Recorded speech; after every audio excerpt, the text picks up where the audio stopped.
Councils.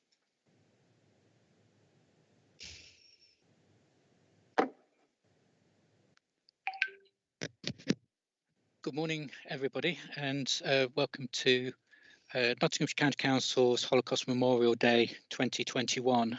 The theme of this year's theme is Be the Light in the Darkness.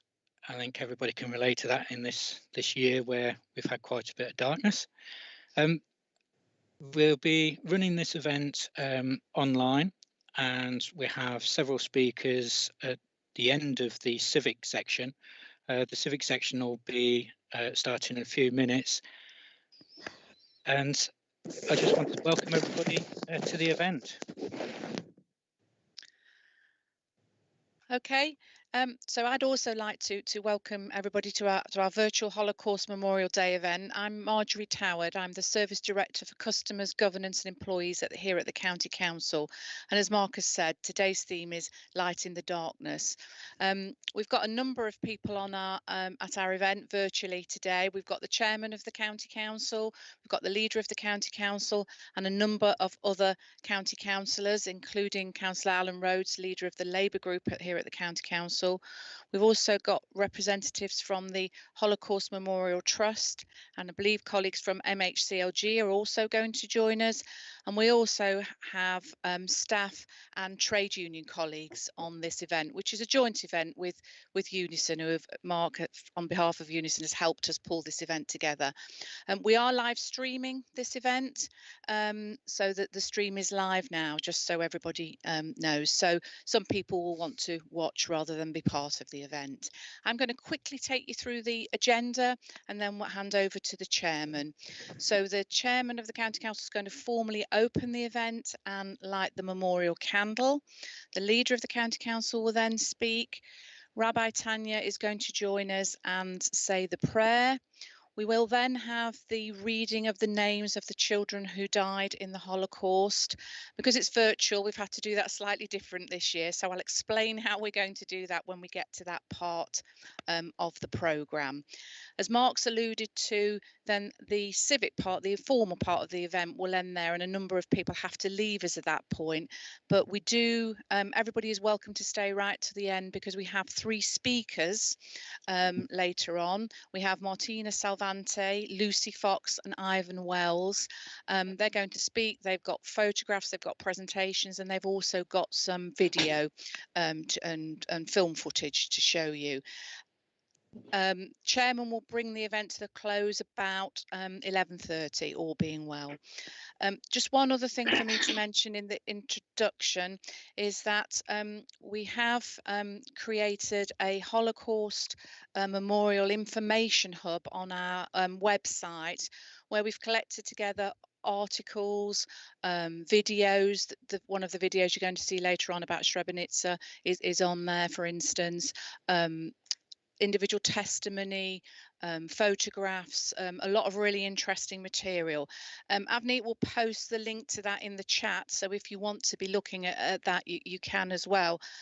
And obviously our idea there is so that we remember and we don't forget, and we can shine a light on these atrocities every day, not just today when we're together in this event. So I would encourage you to have a look. I'd thank everybody who's contributed material for that, and if you've got any material that you would like us to put on that information hub, we'd be more than happy to receive it. So without any further ado, I'm going to hand over to the Chairman of the County Council, Stuart Wallace, who is going to formally open our event. Hello and good morning. I'm very privileged to be here today as the Chairman of the Nottinghamshire Council. Now, every year in Nottinghamshire, we come together to the community to mark the Holocaust Memorial Day, to remember the atrocities of the past and to help ensure that they can never be repeated.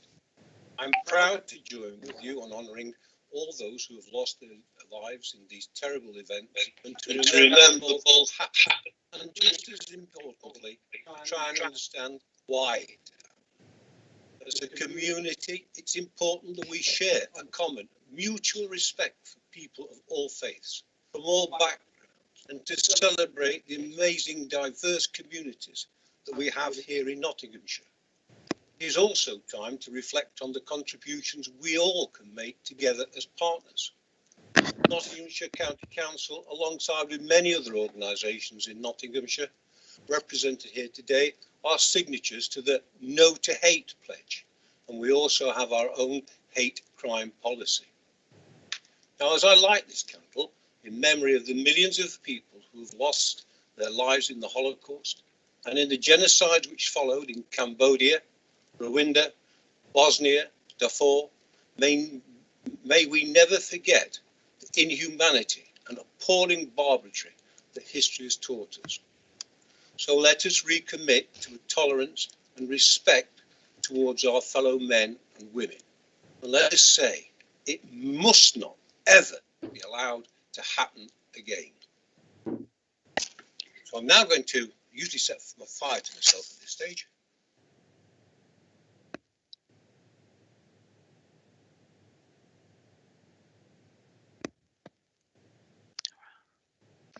I'd ask if we could just have 1 minute of silence while we give our thoughts to what the candle represents.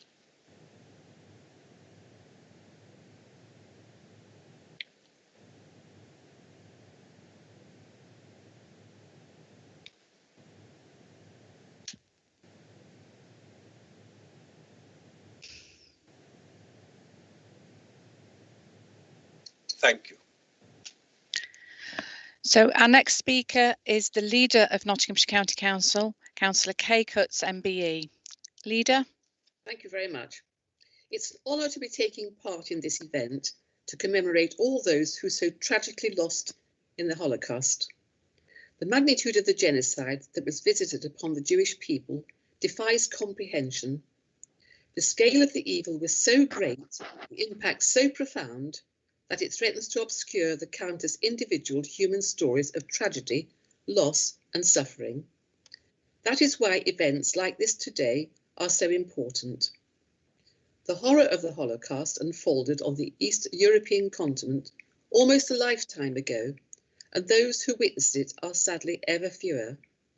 We must therefore ensure that their stories live on, to be known and understood by each successive generation. We must also never forget that when people are confronted with the very worst of humanity, inspirational stories emerge that display a strength of spirit, unparalleled courage and defiance that show humanity at its best. The Holocaust must never be allowed to become simply a fact of history. We must never cease to be appalled nor moved by its testimony of those who lived through it. Their experience must always educate, guide and warn us, one which we compound if we do not heed its lessons. I wish to thank everyone involved in making today's event possible, and I will now light a candle.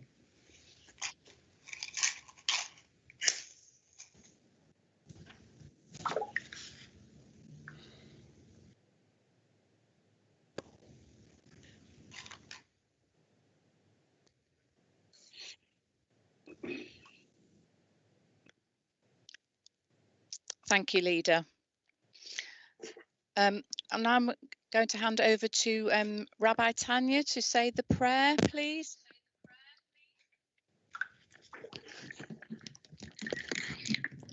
Good morning, everyone. Thank you very much for inviting me to join you this morning. The first prayer is El Male Rachamim. I will sing it first in Hebrew and then I will read it in English.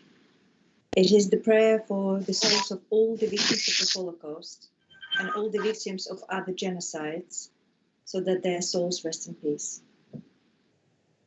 God, full of compassion, exalted God, grant perfect peace under the wings of your presence, among the holy and pure, who shine as the brightness of the firmament, to the souls of the millions of our people who died for the sanctification of your name, as well as all other victims of the genocides committed around the world.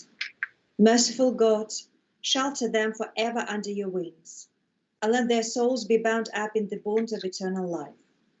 May they find their destiny in your nearness, and may they rest in peace. El Male Rachamim Shochen Bamrodim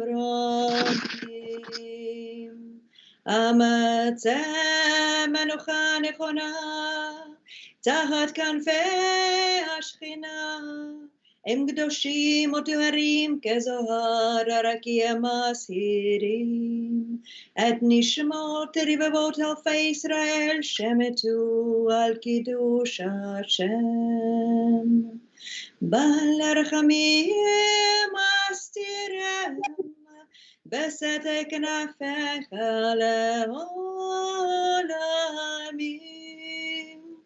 וצרור בצרור חיים את נשמתם, אדוני הוא נחלתם, וינוחו בשלום על משכבם, ונאמר Amen. And let us say Amen. Amen. And we remember all the victims of the genocides in order to prevent that happening again, in order to stand up to any encounters of racism which we might come across. And let the memory of all the victims of the genocides of the Holocaust be for a blessing. And I would like to finish with a special prayer, which is called Mourner's Prayer. Kaddish. יתגדל ויתקדש שמי רבה, בעלמא דברה חירותה וימליך מלכותה, בחי יכון וביום יכון, ובחיי דכל בית ישראל בעגלה ובזמן קריב ואמרו אמן. יהיה שמי רבה מברך לעלם ועלמי עלמיים, יתברך וישתבח ויתפאר ויתרומם ויתנשא, ויתהדר ויתעלה ויתהלל שמי דקודשה בריחו. לאלה מן כל ברכתה ושירתה, תושבחתה ונחמתה, תאמירן בעלמא ואמרו אמן. יהיה שלום רב מן שמיה, וחיים עלינו ועל כל ישראל, ואמרו אמן. עושה שלום במרומה, הוא יעשה שלום עלינו ועל כל ישראל ועל כל בני אדם, ואמרו אמן. May their memory be for a blessing. Thank you. Thank you, Tanya. We're now going to move on to the reading of the names. So I'll explain to you how this part of the morning is going to work. We're going to read out the names and remember the children who were killed in the Holocaust. What we're going to do, obviously, because we're doing this virtually, is we're going to scroll through the names of children who died in the Holocaust. People have asked to be sent a name. If you've been asked to be sent a name and you want to read it out, then you'll have the opportunity to read it out as we scroll through the names. So we'll scroll through the names one by one. If you want to read your name out, then please read it out and read the details out. We'll leave. If you don't want to, you just want to quietly reflect on the name and remember the children, then that's also fine. We'll leave each name up for a couple of seconds and then move on to the next one. I'm going to ask you, if you're going to read the name that you've been given by Mark out, then I'm going to ask you to unmute now so that we can keep the process running smoothly. Ask you to read your name when it appears on the screen, read the name and the details, and then mute again after you have spoken. I'm going to, obviously, because people are going to be unmuted, I'm going to ask people to be quiet while other people are reading the names so we can all hear and remember all of the children who have died in the Holocaust. So the first names that are going to come up are the names that have been allocated to the chairman and then the leader, and then we'll work through the names one by one. So if I could, Chairman, ask you to start by reading out your name. Sarah Showman, daughter of Shimon, aged 4, who died at Auschwitz in 1942. Born, family name, first name Bronia, father's name Jacob, aged 11, place of residence in Poland, and died in Treblinka in 1942. Monique Braun, father's name Felix, age 11, place of residence France, died at Auschwitz in December 1943. Powell Goldberg, son of Samuel, age 16, place of residence Poland, died in Auschwitz in 1944. Dina Orzel, aged 13, father's name Lieb, place of residence was Poland. She died in Auschwitz in 1943.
Miklos Unger, son of Joseph, age 7, Hungary, who died in Auschwitz, age 1944.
Thank you very much. I thought that was very moving.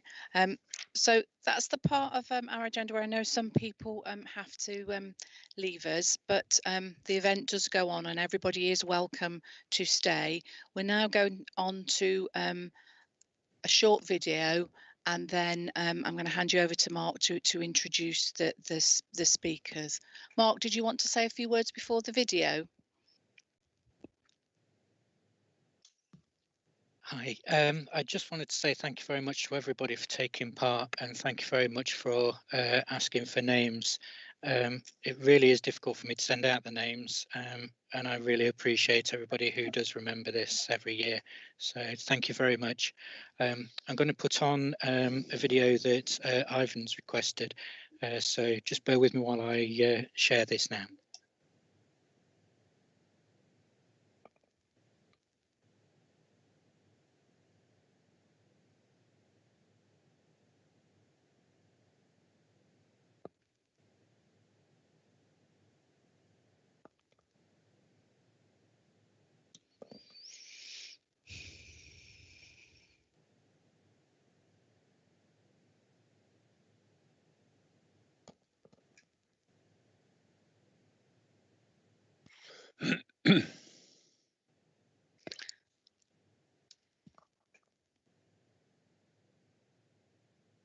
I think Mark's just struggling to get his screen to share. I'm sure it'll be here in a minute. Avnit's helping.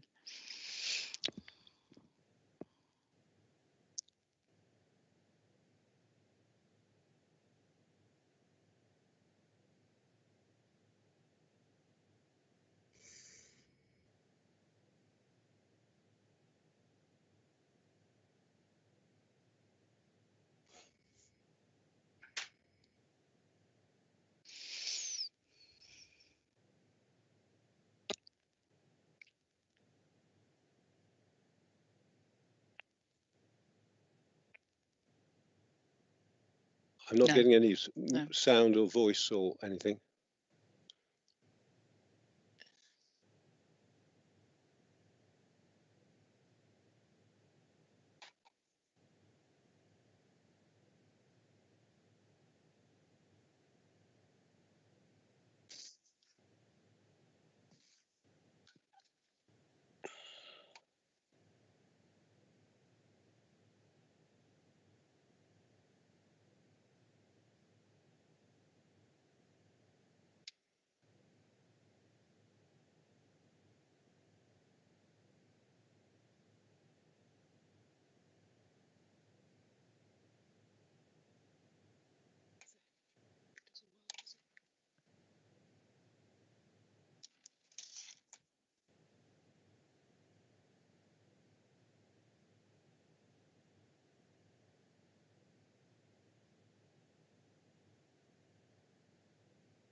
Got it on now?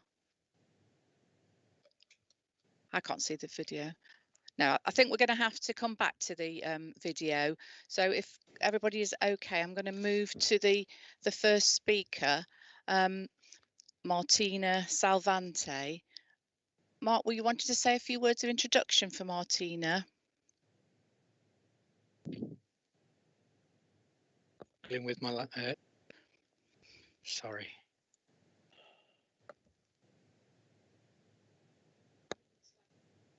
Okay, so Martina Salvante, have we got you on the call?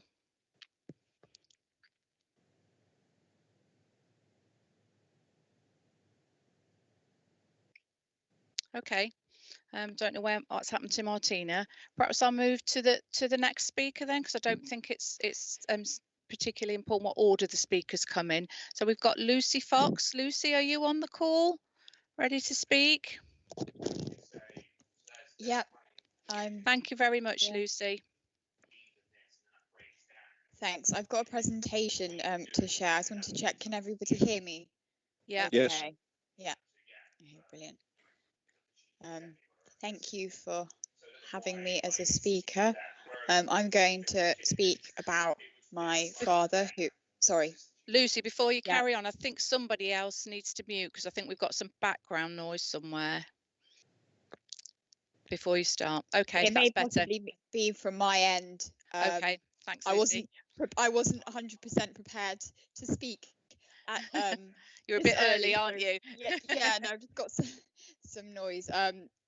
Just let me know at any point if you can't hear me. I do apologize. Like I said, thank you for having me today. Hopefully my presentation will work a little bit better than the previous ones. Is that sharing? Yeah, it is, Lucy. Thank you. Thanks. So I'm going to talk about my father, who was a Holocaust survivor. His name was Harry Fox, and he was born in Poland in 1930. And this is his story. So obviously, we all know what the Holocaust was. It's just putting it there quite starkly. There were 9 million Jews in 1933. And then by 1945, 2 out of every 3 of them have been killed, and that's the 6 million Jews that died in the Holocaust. And I always think it's really important to remember that it wasn't just those 6 million, but it was 11 million who were killed. And that included people from kind of Roma communities and other communities as well. So my dad was called Harry Fox when he came to England. He decided to give himself a bit of an easier name to pronounce, but he was originally called Holocaust Fuchs. And like I said, you know, born in 1930 in Poland.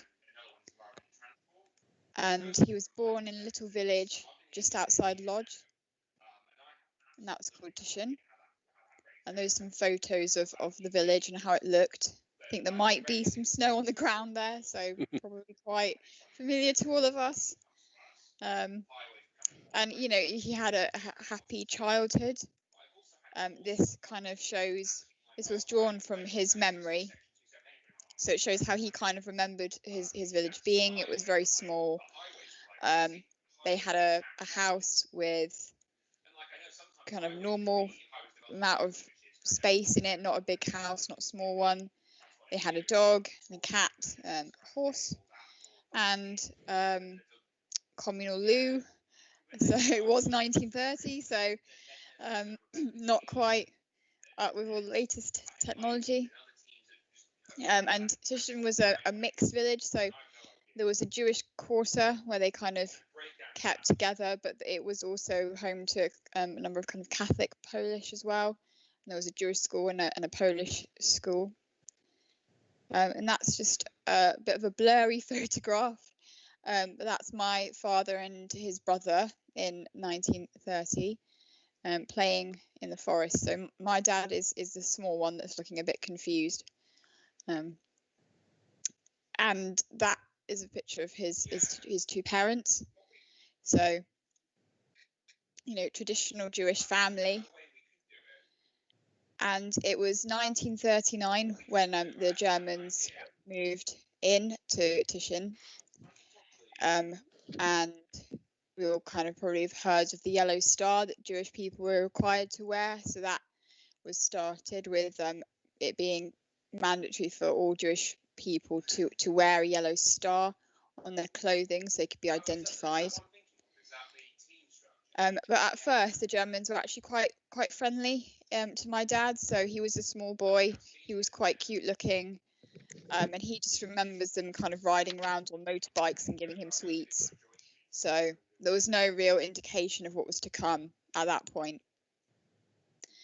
But that was obviously going to change quite quickly. So in the middle of the night in 1930, one night, Germans with guns and armed guards burst into his home.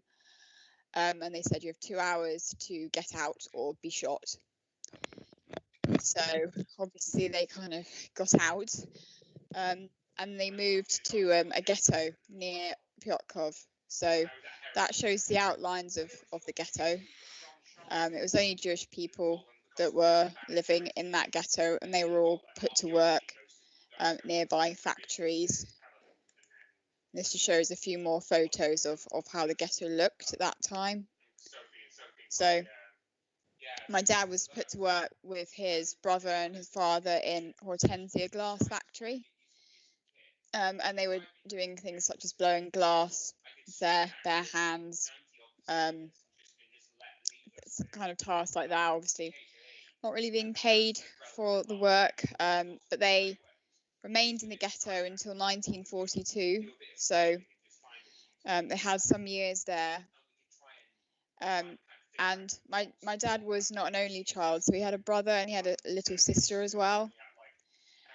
So his brother and him and his father were working in the glass factory, and then his mother and little sister weren't.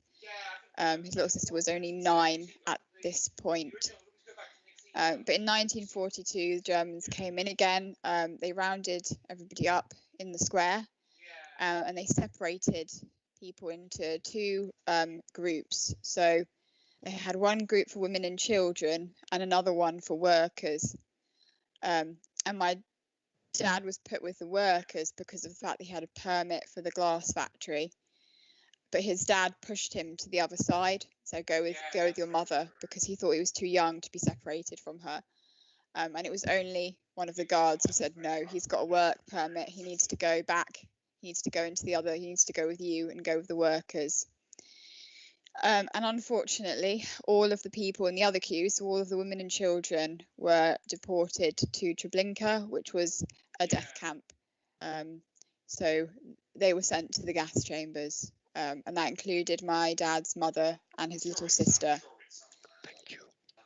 So that's a photograph of my dad's mother. It's the only photograph that he has of her even. And there are no photographs of my dad's sister at all. So that was what happened in 1942. And my father and his brother and father were sent to this labour camp. So that kind of marked the beginning of various labour camps. For my dad, they shifted between various different camps throughout the war. They were moved to Buchenwald fairly quickly. And here was where my dad was able to get a job in the kitchen, and he used that to steal food, which really he credited with his survival at that point. The conditions, as you can see from this photo, were horrific. My dad just came up with more and more inventive ways to steal food, really. So things like he'd get some potatoes, he'd pack them in the bottom of a big saucepan right at the bottom, and then he'd fill it up with the soup that they were allowed to have one ration a day. And then when he brought it out of the kitchen, the guards would check it. So he made sure that he always gave the guards a very small spoon so that it wouldn't reach the bottom. So they wouldn't find that he'd packed potatoes in the bottom. And so, yeah, so he just tried everything he could. He always brought the food back to his father, who would then share it out amongst the three of them. So they always shared everything that they had. My dad was actually caught once stealing food from the kitchen by a guard who told him to go and put the food back, or he would set his dog on him. And to that, my father just replied, well, set your dog on me then, because if I don't have this food, I'm going to die anyway. And the guard actually let him go. So there were lots of stories like that my dad had for me when I was growing up, of kind of the things that had happened. He always approached it with a bit of humour, which is amazing when you think of, obviously, the circumstances that he was in, but he seemed to manage to find that light, I guess, in the darkness. So he was nicknamed the camp lawyer, apparently, because he was so good at arguing. A trait which I've probably inherited from him. But yeah, so that kind of just marred a series of different camps. We moved to one called Dora. Like I said, there was kind of sickness and starvation everywhere. And actually, in 1944, just before the end of the war, my dad's father got typhoid and died of that. And then it got 1945 when people were being liberated from camps. So at that point, the camp that my father was in at the time was liquidated, and they were sent to Theresienstadt on a death march. So this was a pretty horrific event. They were basically marched for miles and miles in kind of freezing conditions. Many people lost their lives on that march, but somehow my father and his brother managed to keep going. So that just shows kind of a picture of what that was. And then they arrived in Theresienstadt in 1945. That shows some pictures of that camp. And then luckily, after that point, liberation did come. So the Russians came in and they liberated the camp.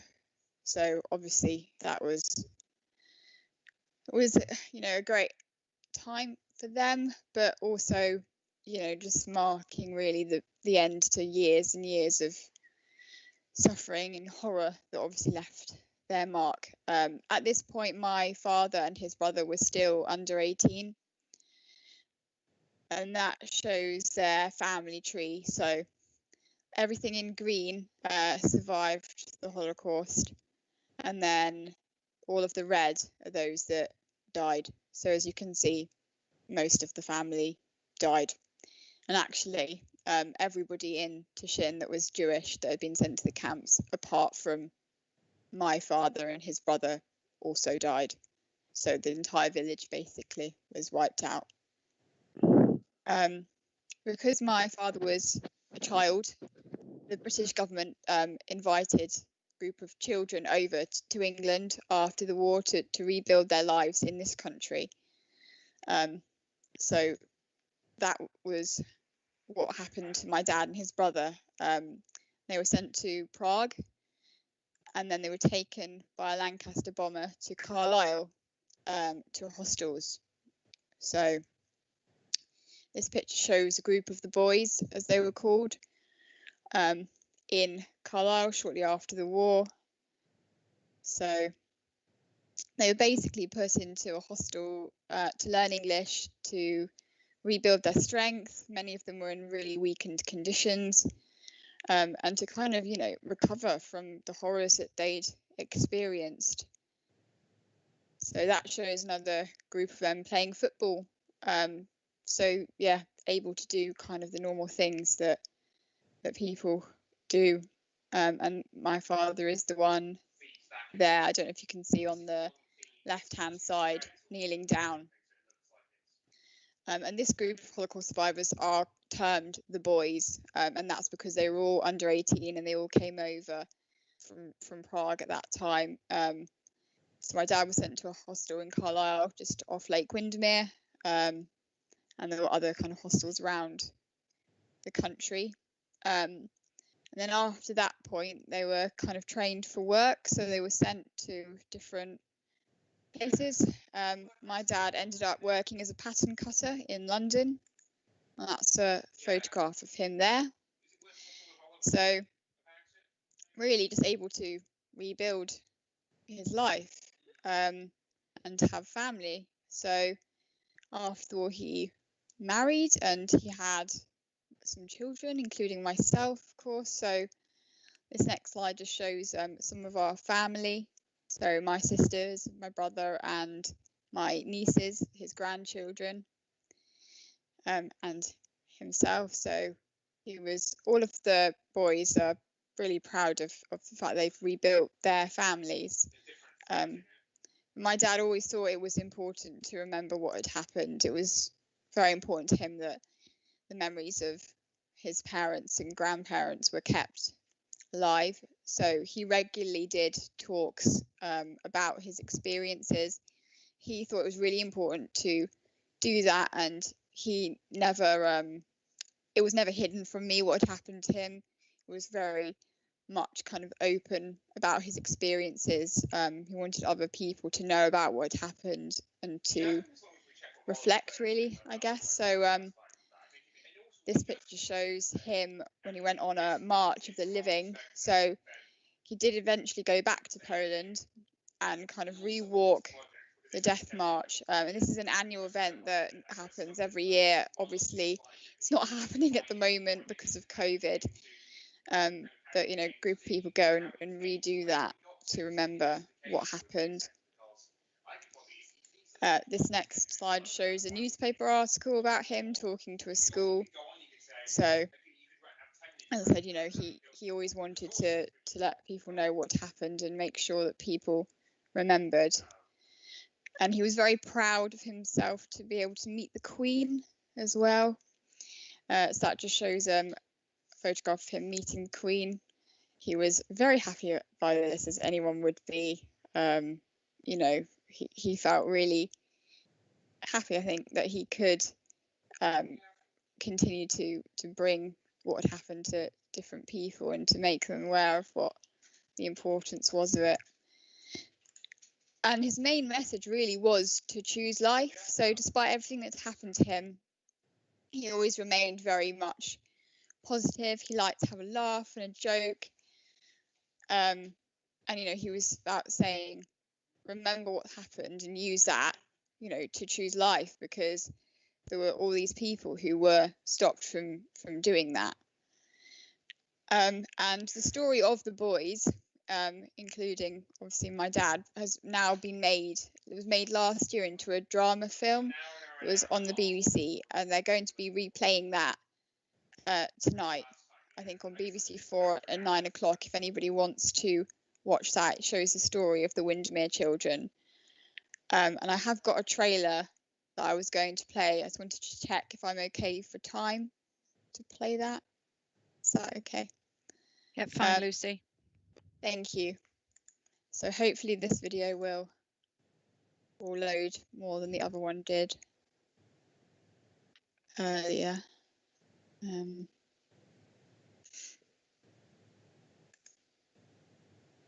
May have to just reshare my screen.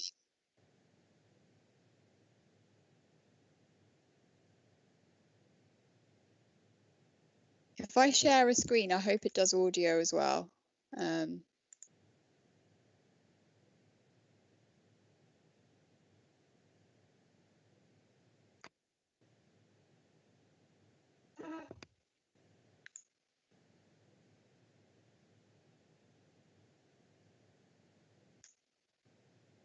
Is that working?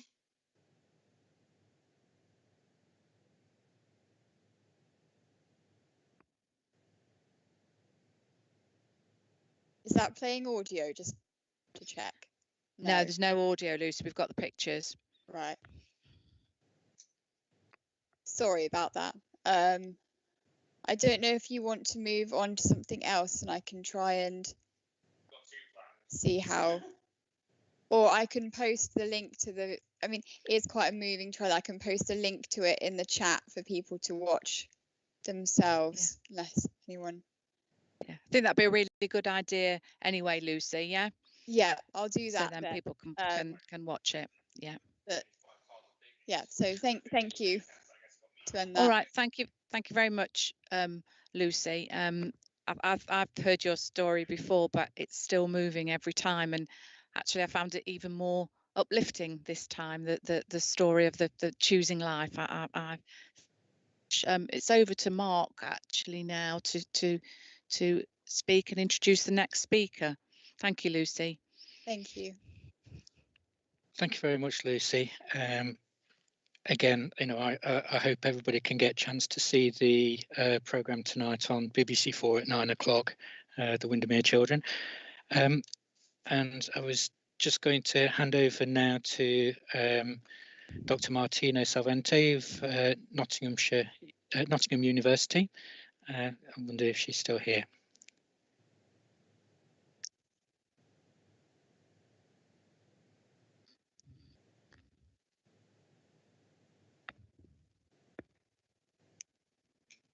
Okay.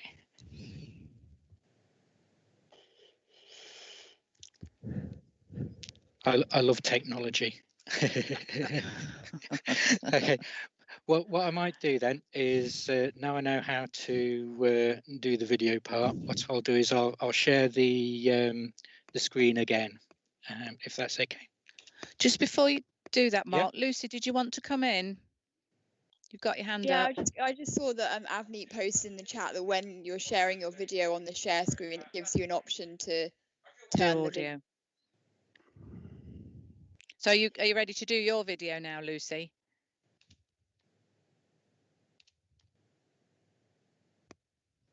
Proceedings. Or I can play it at the end. I don't mind. Whatever. Okay. No, go ahead. That'd be great. Thanks. I'll try it again.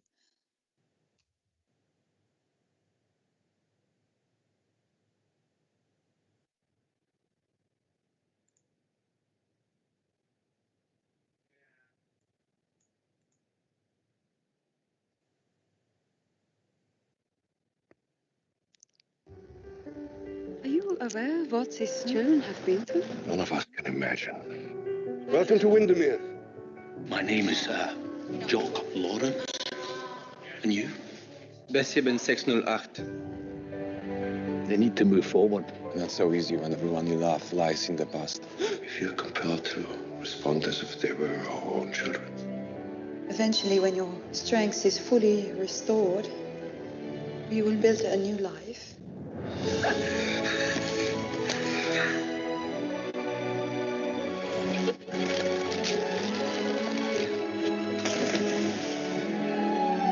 Even if you struggle with the darkest of faults, be open to the wonders that life can offer. Especially then, to you, my dear children, L'chaim.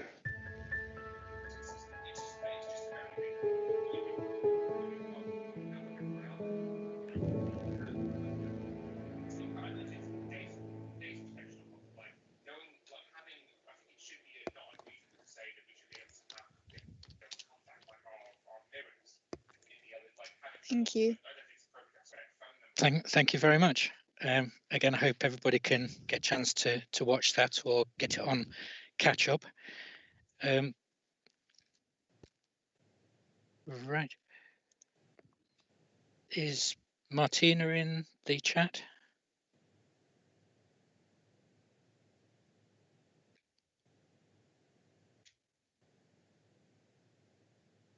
Okay, what I'll do is I'll have a go at sharing this video. And this one is regarding Srebrenica. Our witness to genocide in Europe.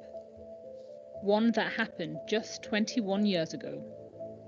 More than 8,000 men and boys cut down in their prime over just 1 week in 1995. It is the single biggest atrocity on European soil since the Second World War. The genocide was a culmination of years of ethnic cleansing and hatred across the country. Fatima Klempic and Elvira Mojkanovic were young women forced to leave their homes after Serb forces occupied their towns. Elvira lived in a village in Prijedor in North Bosnia. She was 18. I was in school. I was the youngest one in family. I had a future that I wanted to make for myself. I was everything except the guilty one. And that's what they said. We were all guilty, only because of the name. It's the first time she's told her story. What I could hear at that time, 5 soldiers starting the guns and saying, "Stop." I stood there, couldn't move, and it was one person that I recognized. Sorry. He was my friend. And a few days before, we were sitting together in the cafe having drinks together. Serb forces turned her village into a concentration camp and brought in thousands of Bosnian Muslims. Her family has been through this before. It's 3 generations. My grandfather was in Auschwitz. My father and me, we were both in Ternopilje concentration camp. Since she lived inside the concentration camp village, Elvira was allowed to remain in her house. She shared whatever food she could with the prisoners. I was taking food every single day.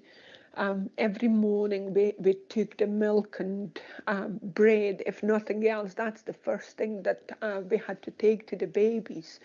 And I will never ever forget faces of these children.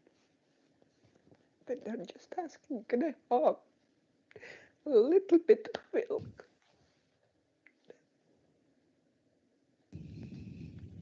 That's hard. Fatima Klempic had recently finished medical school. She fled when Serb soldiers began killing Muslims in her hometown of Bratunac in eastern Bosnia. Like tens of thousands of others seeking safety, she fled to Srebrenica. It had been declared a UN safe zone, but lay under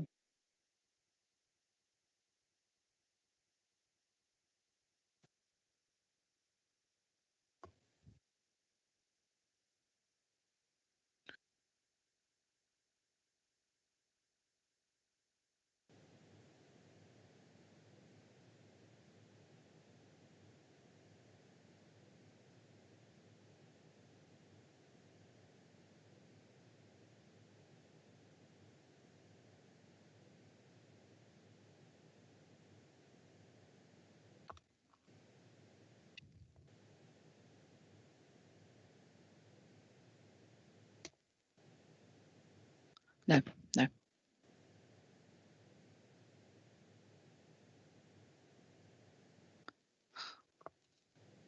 We were doing so well. Mark's just going to try and fix the video. One moment.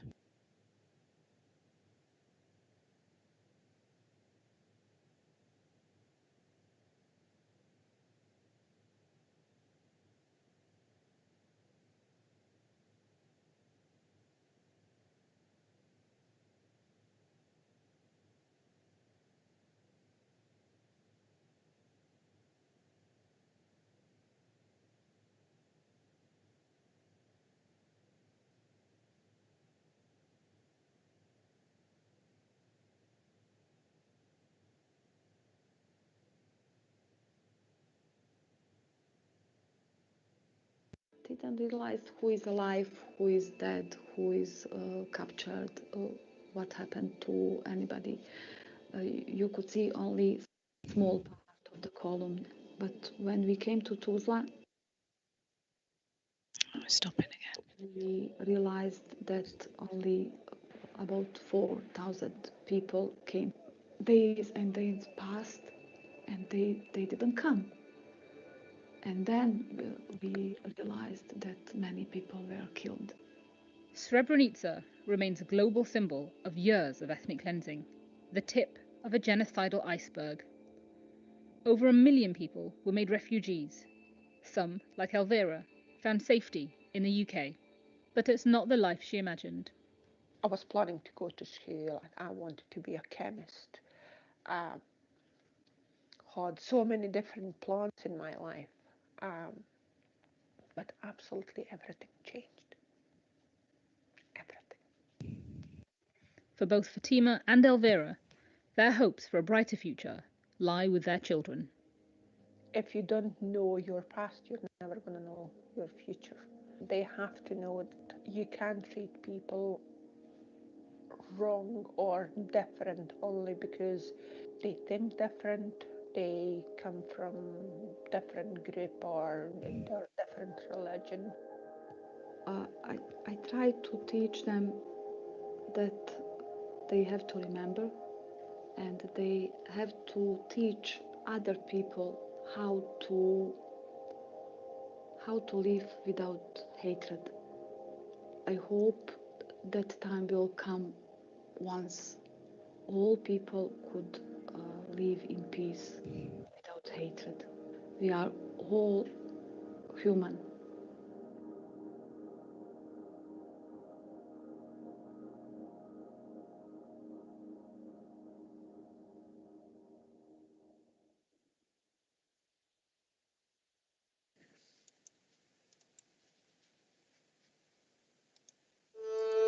Oops.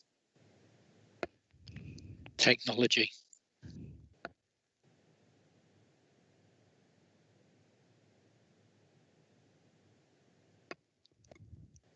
Sorry about that. the end.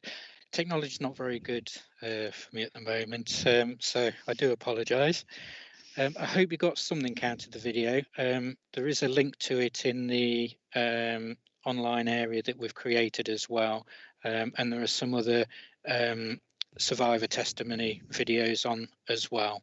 So I do hope that people get a chance to have a look at those. On to the next part, is Martina online? Yes, I am. Hello, Martina. How are you this morning? Hello, everyone. Okay, I'll hand over to Martina. Martina is history at Nottingham University, and I'll hand over to her to do her talk this morning. Thank you. Thank you very much, Mark. It's my pleasure to meet all of you again this year on the occasion of the Holocaust Memorial Day. Thank you to Mark, Howard, Unison, Nottingham County Council, and the Holocaust Memorial Day Trust to make this commemorative gathering possible. And this year we have to adapt to the extraordinary circumstances we currently live in and have this virtual event, but I think it's important that we still have an event going on. And if remembrance plays a particular important social and cultural role, we cannot avoid fighting against discrimination and hatred also in the present day. Our attention indeed must be directed both to the past and the present. So the invitation to be the light in the darkness well underlines indeed the significance of lighting candles in memory of those whose lives were violently taken, and at the same time of keeping alive the flame of love and inclusion. So please bear with me while I share my screen and show a PowerPoint presentation that I have prepared for this occasion. So I'll try now to share my screen.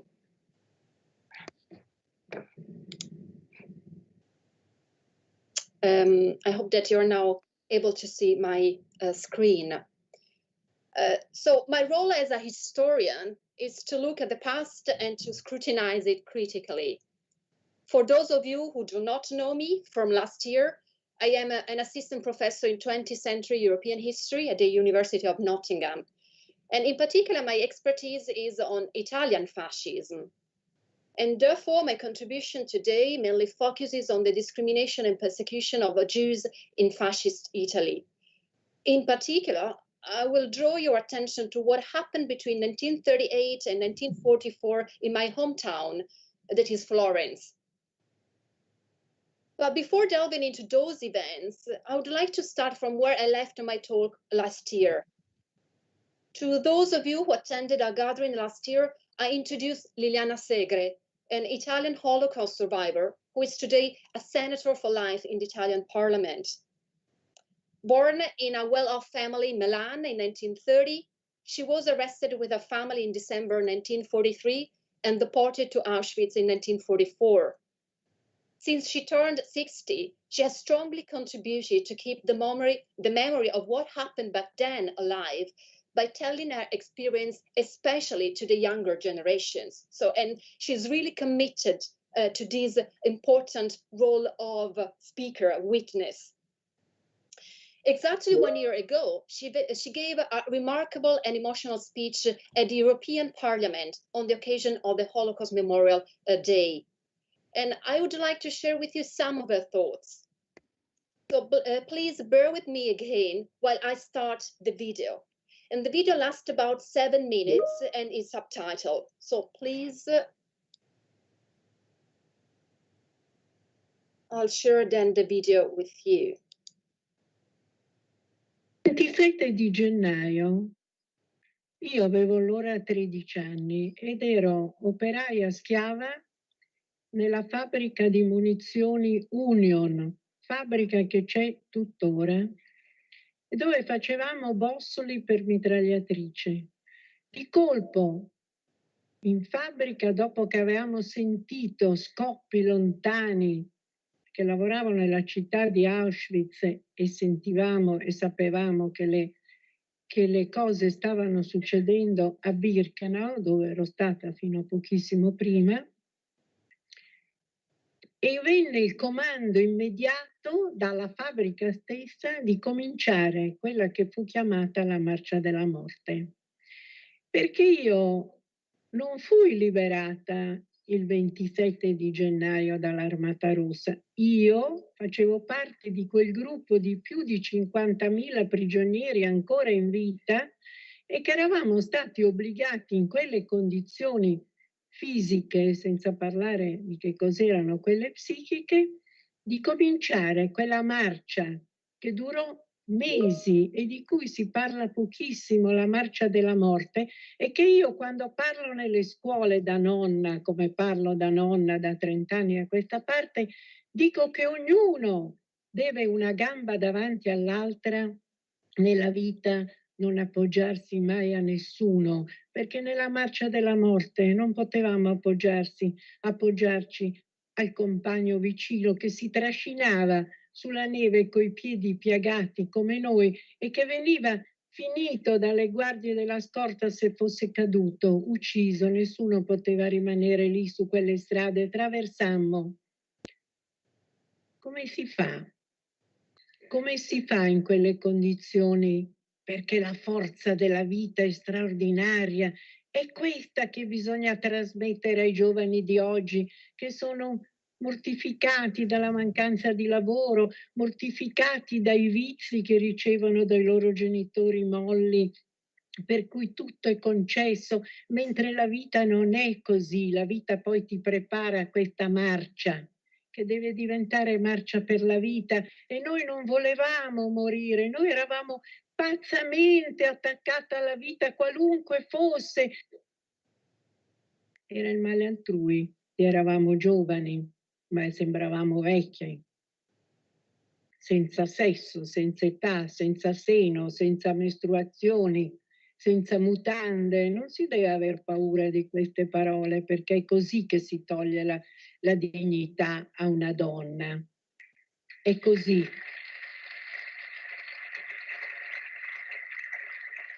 E abituate ormai a sopravvivere, perché c'era qualche cosa dentro di noi che ci diceva avanti, avanti, avanti, avanti, avanti, avanti. E giorno dopo giorno, campo dopo campo, io mi ritrovai alla fine del mese di aprile del 1945, pensate in quella situazione quanto era lontano il 27 di gennaio.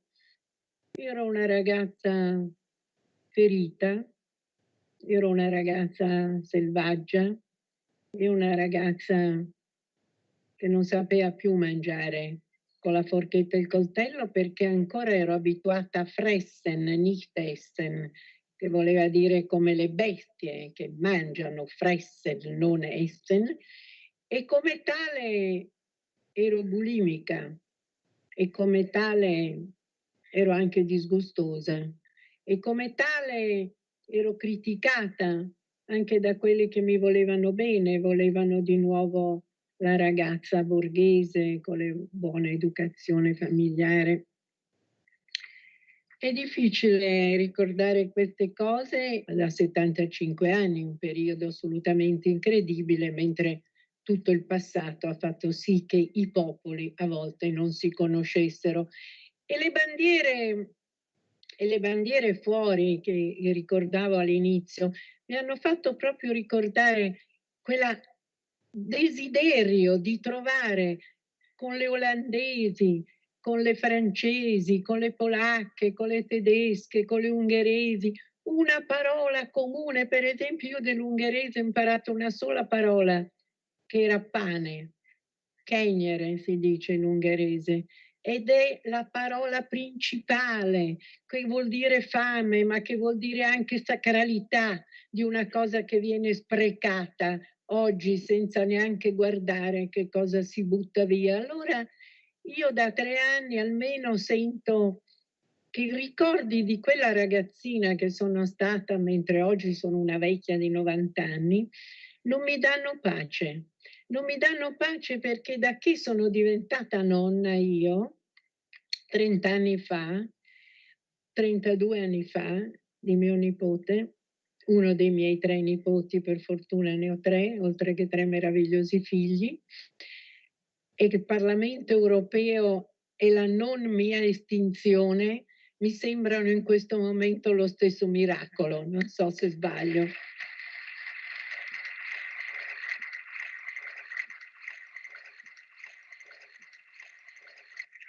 Quindi anche oggi fatico a ricordare, ma mi è sembrato un grande dovere accettare questo invito e avere questa occasione per ricordare il male altrui, ma anche per ricordare che si può una gamba davanti all'altra, essere come quella bambina di Teresin, che chi andrà a Praga o c'è già stato e ha visitato il museo dei bambini che a Teresin potevano fare le recite o colorare coi pastelli e che poi un giorno furono tutti deportati e uccisi ad Auschwitz per la colpa di essere nati perché erano bambini, quindi non potevano aver fatto del male a nessuno.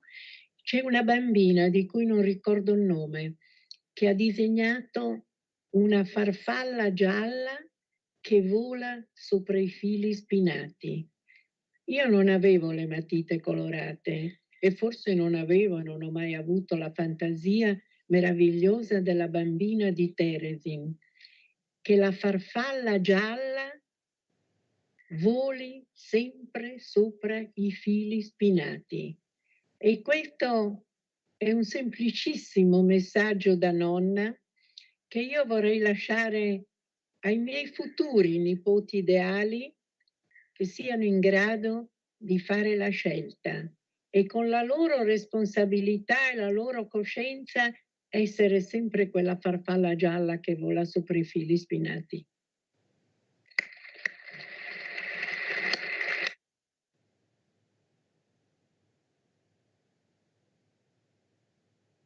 So, I think this is a very powerful speech, and I invite you also to listen to it in its entirety. You can find it online.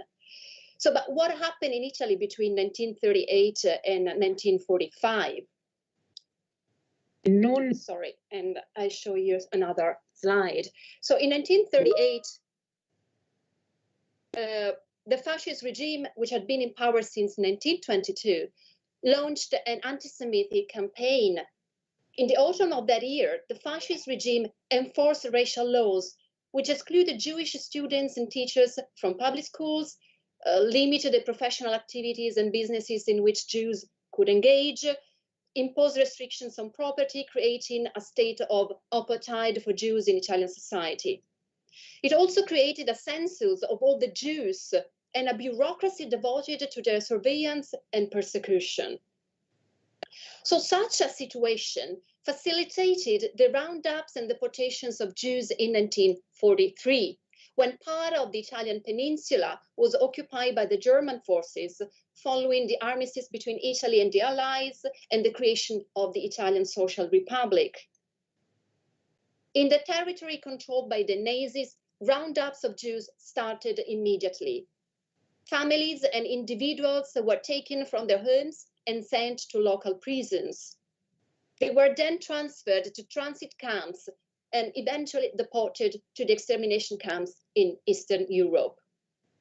And although Italians did not participate in the actual killing of Italian Jews, which took place at the hand of the Nazis in death camps in Eastern Europe and mainly Auschwitz, so Italians autonomously initiated the genocide of the Jews of Italy by arresting them on a racial basis, imprisoning them, and handing them over to the Germans. And Italians produced anti-Semitic propaganda. And you can see here on the screen, for example, one of these racist magazines that were issued at that time. So as you can see also the image, no, in a way, is eradicating the Jewish population from Italy. No, that's what that hand symbolizes. So that's a powerful racist propaganda that was issued at the time. So again, Italians produced anti-Semitic propaganda, betrayed and turned in fellow citizens, and pillaged their property without any direct external orders. So again, in between 1938 and 1943.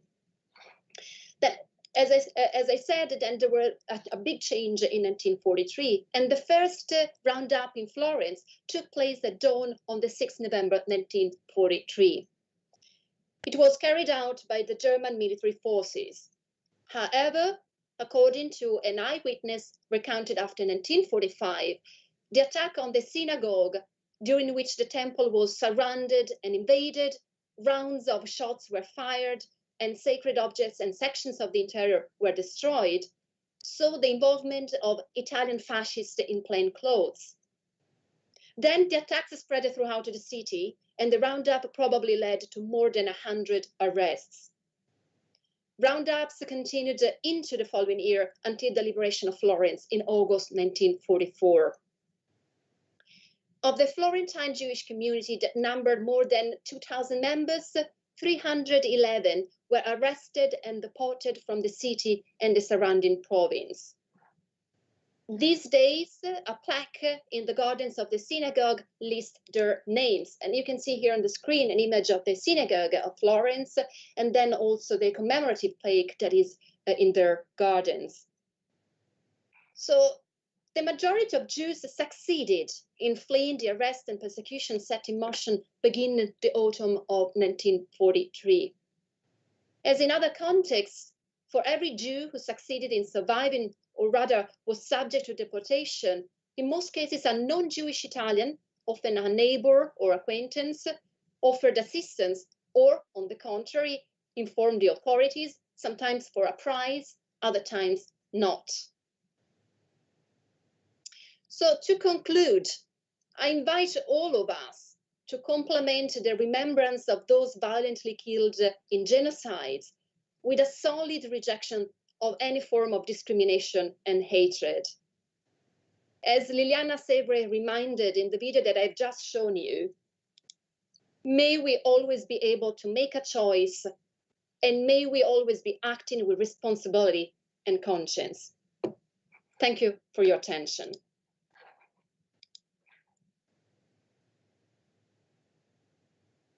Thank you very much, Martina. I really appreciate it. I hope everybody got something from that. It was very good last year, and it's again a wonderful presentation. Thank you. I will be looking up the video to find out more because it's an amazing story. Thank you very much. Okay, I'm going to move on now to Ivan. I've put a link in the chat if anybody wants to try and have a go at getting the video that I couldn't get working properly earlier. So if I'd like to hand over to Ivan Wells, he's doing a talk on the Srebrenica part.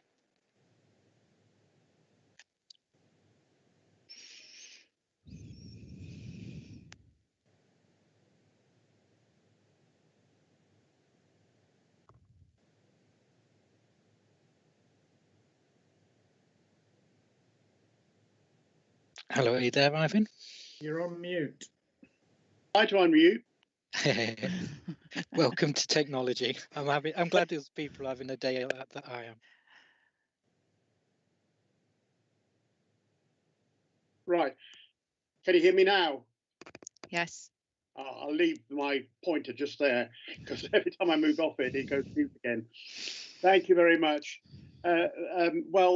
It's very difficult following Lucy and Martina because they've done a very comprehensive survey of what it was like through the Holocaust. And I think the people forget that Italy, of course, came in quite late on. And there are books, brilliant books on this with Levi, what's his name? Levi, you know, Salvante. Sorry. Do you mean, sorry? Yeah, Primo Levi, absolutely brilliant books, even if they weren't about the Holocaust. They're certainly brilliant books in their own right. Funnily enough, there's a lot of crossover, more crossover than I imagined, because Lucy was talking about her father being in Theresienstadt, or as it's known in Czech, Terezín. That's where my grandparents were, and the whole family, and they ended up in Auschwitz and were killed. I didn't know much about it. I'm finding out more and more as life goes on, funnily enough. In fact, on Monday, there was a talk by someone from the Czech attaché saying that, showing their story. And I think the thing is that the trouble with Holocaust is people become anonymous. They're nameless, they don't have families, they don't have hopes, they don't have dreams, they're just anonymous people, and this brings them to life. And everyone that and I think this today is doing a good job in making sure that people are seen as individuals. Yes, I didn't know much about my father because by the time I grew up, he'd already become English in a way. But he came across. He was the only one to escape from his family from the Czech Republic across Poland. He arrived in this country, aged 19. He couldn't speak any Czech. He didn't have any money. I couldn't speak any English. He didn't have any money. He had nothing at all. And he built himself a new life. And I think one of the things that Lucy showed about her father is the resourcefulness of these people. Absolutely amazing. But the downside of that is that my father never talked about it later on. And we think it's partly because of trauma, because he lost his whole family, but it's all partly because he's moved on. You know, he's now English. He never talked about himself being Jewish. He always called himself, if he was asked, Czech. He was Czech. And I never even heard his accent. You know, people, my friends told me, where does your dad come from? I thought he was English, you know. So that's the way it sort of disappears from view. And I think that's very tricky. And the union, the National Education Union, had a delegation going to Srebrenica in 2016. And I went along with that because I think it's all very well having memorials and commemorations, but things keep happening all the time. You know, we've had Rwanda, we've had all the various Holocausts, and people mentioned Cambodia. You know, why do they happen? How do they happen? And I was struck by a phrase that Hitler used. He said, you could only have stopped us in the early days. Once we had a grip, nothing could stop us. And I thought, well, what are those early days? We ought to surely be looking at the early days of growth. And going to Srebrenica is an absolute eye-opener. Lots of things there which I didn't know before, jaw-dropping things. And it makes you realize that these things don't come about from some sort of evil inside human beings. They are created. They are created by people for their own particular ends, usually political ends. Srebrenica is a strange place because, well, it's a beautiful place. It was a beautiful place. Bosnia was hosted the Winter Olympics in 1984. Everybody speaks the same language. Everybody eats the same food. They wear the same clothes. They go to the same schools. So you think, how on earth could they build something out of that? Well, they did. And it was deliberate and calculated to create a division. I don't know if anybody's met Sofet Vukalic, who came over from Prijedor, which somebody mentioned earlier on in the north of Bosnia. And he said that, you know, we were just playing football with everybody and going to school and so on. And someone sent round a note saying that Muslims are going to kill us. And he thought, well, that's very strange. It didn't make any sense to him at all. Then lo and behold, after that, the council was taken over, the Prijedor council was taken over by Serb militants. And they were told, all Muslims were told to hang a white flag outside their houses. And that's when the tanks came in. This was about 1990, 92. And Safet's family were taken well, his father was taken to the concentration camp. And he was, of course, they were all very worried. And the houses were taken over by Serb militants. And he said it was very strange because, you know, one day he'd be playing football with his friends, and next day the dad would come around with a red beret or a white beret and tell them to move out of their house. And it happened so quickly. So for me, it was an education about how this actually builds up. I don't know if, Mark, if you're still there, I don't know if you have the thing that we were given from the Remembering Srebrenica campaign, which I would recommend everybody access.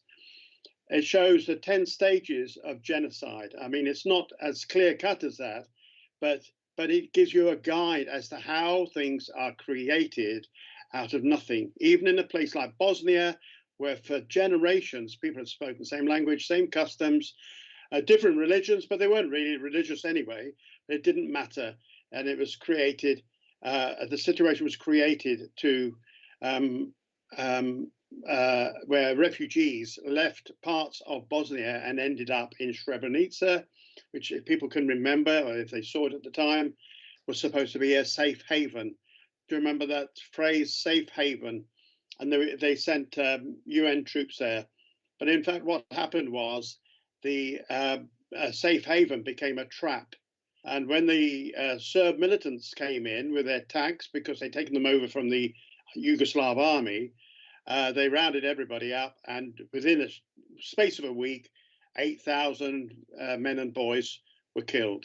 And you could see that in the clip that you saw on the video. But there's a whole series of stages before that which are really important. And I think just to end up, I just want to say this is happening all the time. It happens all the time. It's used by politicians to create an otherness. You know, it's not us that's to blame, it's them, and pointing at a certain section of the population. And it could be created out of anything, you know. Hitler chose Jews, but it's not always Jews. It's just Jews were an easy target because they were quite distinct. But it could, even in a place like Bosnia, where it wasn't distinct, they could still create it. So Mladic, the Serbian commander who went into Srebrenica, said that when he rounded everybody up, he sent the women away. Many women were raped. People don't talk about that, you know, as a wartime crime, but about 100,000, they think, were raped as an act of war. And the boys and men taken away. They dug big ditches and shot them and covered over the ditches, and thinking that was the end of it. That's what it felt like with my grandparents. You know, they thought that because they went to Auschwitz and they flattened everything out, that was the end of it, then we can all move on. But of course, things don't work like that, and we've got to ensure that they don't happen like that. We've actually got to make sure that people realize how this happens. You know, because after the Second World War, people said never again, but it happens on a regular basis, and it's probably happening even now as we're talking.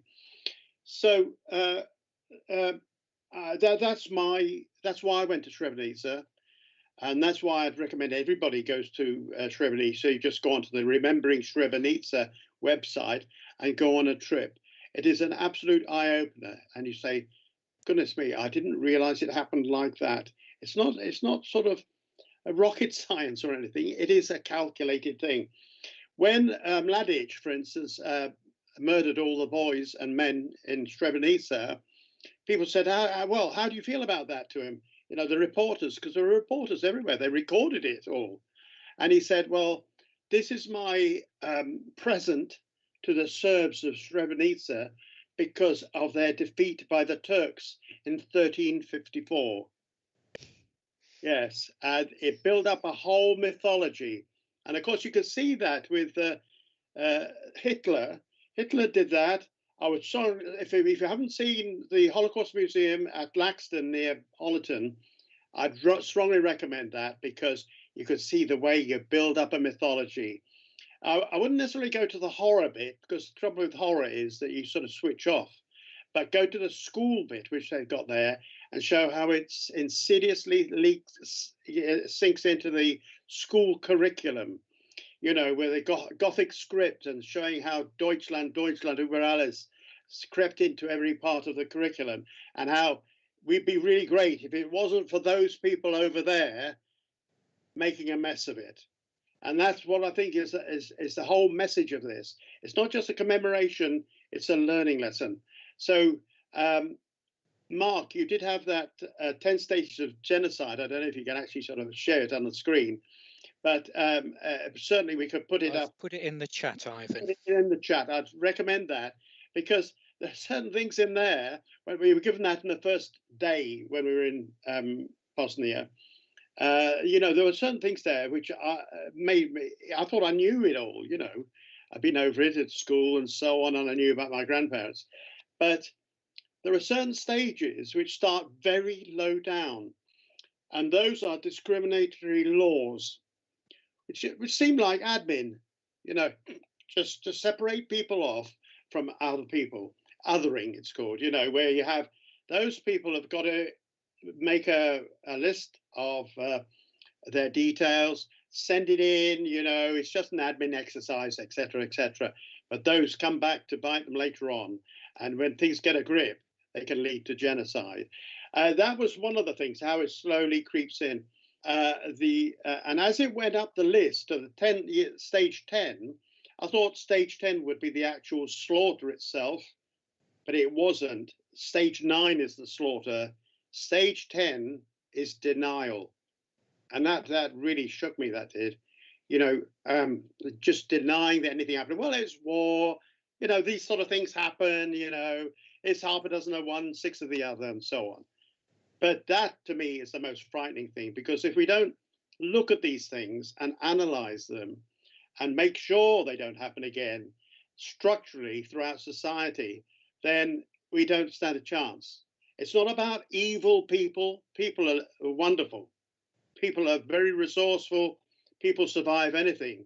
But certain politicians will use differences to actually separate people off and say, well, it's not our fault.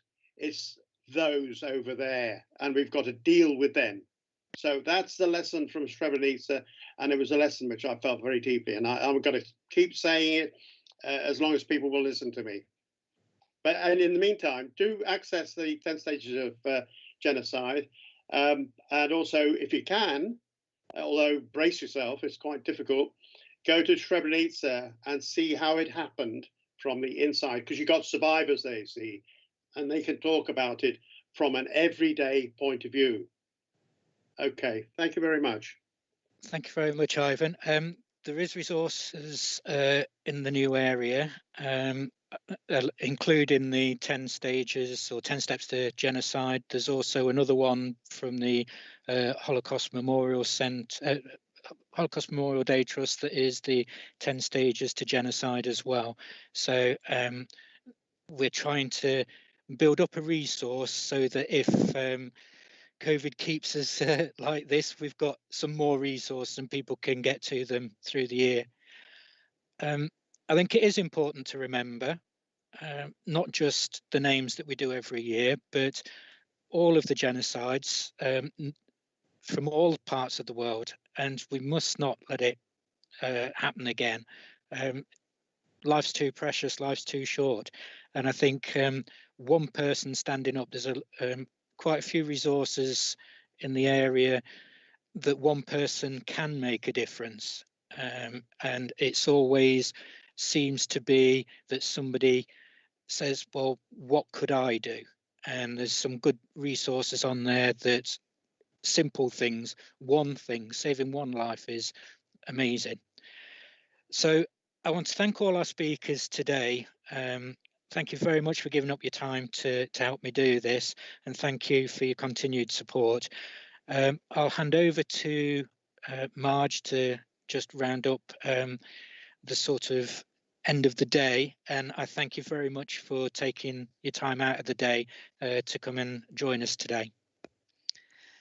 Thank you, Mark, and thank you to all our speakers. They were very moving and inspirational speakers, and very powerful. And I like the way we ended with Ivan and thinking about moving to think to the future and how we can prevent this happening again. Lots of you have put really moving comments in the chat as well, and express your views through that. So that's also, thank you for that and for taking part. And I would encourage you to look at the Holocaust Memorial Information Hub that we've set up. Avneet's put a link in the chat so that you can have a look through and look at the material there. So thank you very much everybody for taking part today. I'm going to hand over now to the chairman of the County Council, Councillor Stuart Wallace, to close today's event. Thank you all for being part of it and for sharing with us and keeping this alive. And thank you, Marjorie. To all of you, can I thank you for attending this very, very important event, particularly on this day when we remember those who suffered as a result of the Holocaust or subsequently genocides around the world, and the ones who survived. We need to use their memory. We need their experiences to inspire us to make better decisions to affect our own communities and the world around us. Today is the day of remembering how important it is to spread the message of hate, not to spread the message of hate, sorry, or to exclude people because they're of a different colour of their skins or religious beliefs, or just as slightly different.